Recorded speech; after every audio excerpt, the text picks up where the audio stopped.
Auditing Standard SA 330 Part 1.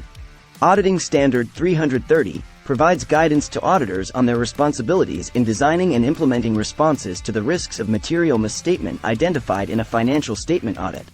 The standard is effective for audits of financial statements for periods beginning on or after April 1, 2008. The objective of the auditor is to obtain sufficient appropriate audit evidence about the assessed risks of material misstatement.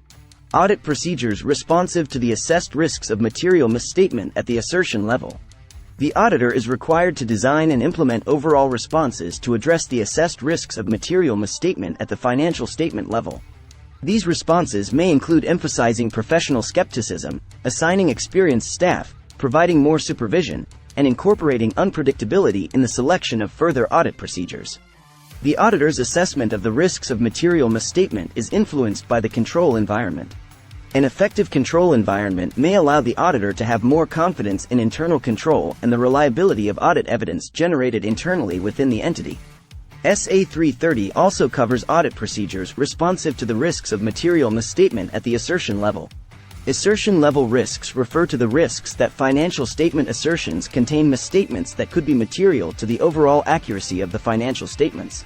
The auditor's assessment of identified risks at the assertion level provides a basis for determining the appropriate audit approach. The auditor may decide to perform tests of controls, substantive procedures, or a combination of both, depending on the specific risks identified. The auditor must consider the reasons for the risk assessment and whether it takes into account relevant controls.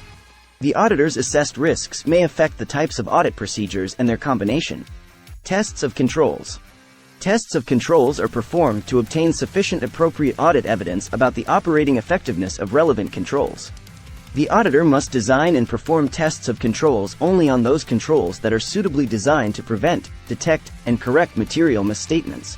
In designing and performing tests of controls, the auditor must obtain more persuasive audit evidence. When placing greater reliance on the effectiveness of a control, the nature of the control influences the type of procedure required to test its operating effectiveness. The extent of tests of controls may need to be increased depending on the degree of reliance on controls and other factors. The auditor may also consider the degree of reliance placed on IT controls when determining the extent of testing.